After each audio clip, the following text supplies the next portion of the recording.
Faz favor.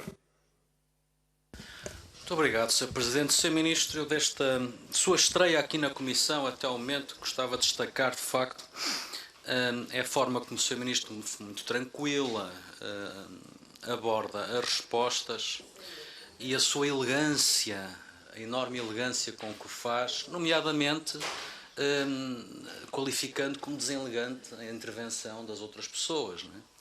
Uma elegância que lhe permitiu, por exemplo, afirmar, como fez na entrevista da TVI, que não fala nem se escuda no passado, mas, ato contínuo, frase seguinte, afirma que não vai esconder o déficit e tudo será transparente. Eu julgo que se referia a um passado de um governo socialista que escondeu o déficit, porque este governo decididamente não o fez.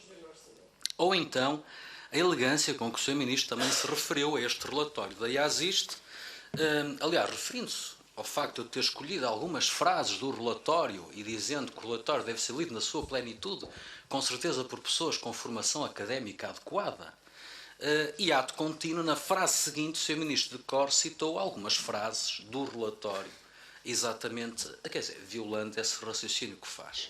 E sobre os cortes e o relatório ao Sr. Ministro, a primeira questão que o Sr. Ministro convinha esclarecer é uma questão que está no âmbito da sua própria equipa, porque o Sr. Ministro tem um secretário de Estado, que é o Dr. Manuel Delgado, que foi diretor-geral desta empresa, e ASIST, que durante bastante tempo efetuou relatórios, este é o final, sobre o desempenho clínico dos hospitais do SNS, no caso destes, em 2008, 2013, 2014.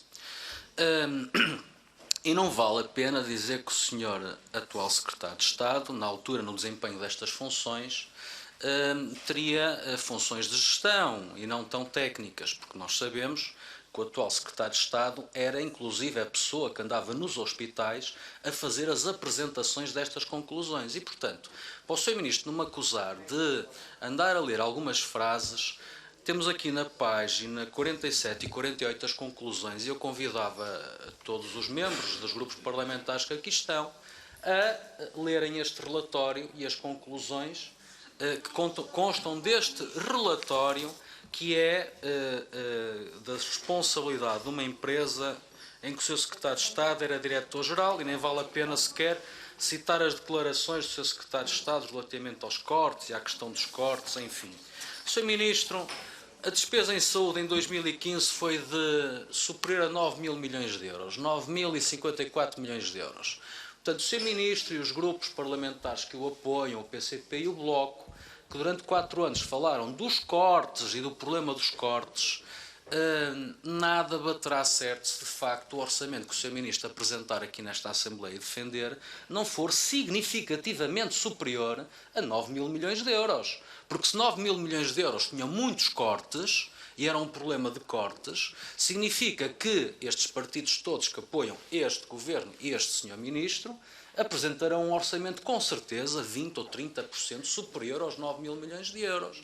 É claro que o senhor ministro poderá já divagar o seu discurso, como já o fez, para a necessidade de haver uma melhor gestão, criar condições para, explicar melhor, persuadir, pois, mas durante os 4 anos nunca foram essas as condições que os partidos da oposição e o seu ministro em intervenções públicas fizeram como sendo o fator determinante para a questão da saúde. Outra questão, Sr. Ministro, que essa aí eu não posso de forma alguma aceitar, é a afirmação que o Sr. Ministro faz sempre com muita elegância e tranquilidade, diga-se, que as concessões e privatizações são a opção política e ideológica do PSD. Esta aqui, Sr. Ministro, quer dizer, não tem nenhuma adesão. Quem é que fez as PPPs de Cascais, de Louros, de Braga, de Vila Franca de Xira? Quem foi o Presidente do Conselho de Administração da PPP de Cascais? Não foi o Sr. Ministro? Quem é que fez as PPPs de Cascais, Braga, Vila Franca? Foi o PSD. E, portanto, se o Ministro afirmar que há uma opção ideológica, política do PSD relativamente às concessões e privatizações, o Sr. Ministro não tem adesão à realidade. Aliás, eu recordava as declarações do Dr. António Leal Lopes, que se apresentou num programa na RTP há 2 semanas a representar o Ministério da Saúde, que eu interpreto representa o Sr. Ministro. Portanto, aquilo que ele afirma provém do Sr. Ministro, julgo eu. E a determinada altura afirma o Dr. Leal Lopes, isto citado na íntegra desse programa: temos de nos interrogar relativamente ao comparador público que foi estabelecido quando essas parcerias foram outorgadas. Os governos socialistas lançaram as PPPs, porque há 4 hospitais. Sem essas parcerias, dificilmente teriam sido construídos os hospitais de Vila Franca de Xira, Braga, Cascais e Beatriz Ângelo em Louros. O mal não está nas parcerias, mas na forma como os contratos foram outorgados, e nós temos que ver que membros de conselhos de administração que foram recrutados das empresas privadas para ir para o governo e que fizeram a lei das parcerias e que mais tarde voltaram para essas empresas e contrataram com os modelos que tinham aprovado. o Sr. Ministro tem que explicar isto. Isto é uma pessoa que vai a um programa de televisão afirmando que o representa e, portanto, isto vem a propósito das suas declarações de que concessões e privatizações são opção política ideológica do PSD. A quem é que este seu representante se está a referir? E, quer dizer, em abstrato, com estas declarações, o Sr. Ministro integra, o Sr. Ministro pessoalmente, como o ex-presidente do Conselho de Administração da PPP de Cascais e atual membro do Governo, integra eventualmente estas condições e, portanto, eu estou-lhe a dizer isto, que é uma boa oportunidade do Sr. Ministro deixar aqui este esclarecimento. Luís, faz favor. Sobre privatizações, a questão das misericórdias, Sr. Ministro, não está no programa eleitoral do PS a reversão das misericórdias. Não está no programa de governo do PS. Não está nas declarações tripartidas, trifásicas, conjuntas, pelo PCP, o Bloco e o PEV. Não está em lado nenhum que ia haver reversão das misericórdias. Está no programa eleitoral do PCP e do Bloco, que tinha que haver uma reversão do processo de entrega aos hospitais às misericórdias.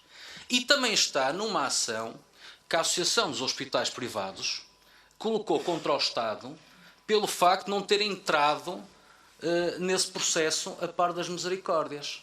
Agora, aquilo que o Sr. Ministro fez foi uma cedência clara, porque não está no programa do PS, não está no programa do Governo, fez uma cedência clara aos partidos PCP e Bloco de Esquerda nessa matéria, com uma gravidade que o Sr. Ministro pode esclarecer aqui. É que publicamente, a única explicação que eu consegui apanhar, e portanto, admito que não tenha visto uma explicação mais detalhada, é que havia dúvidas sobre o modelo.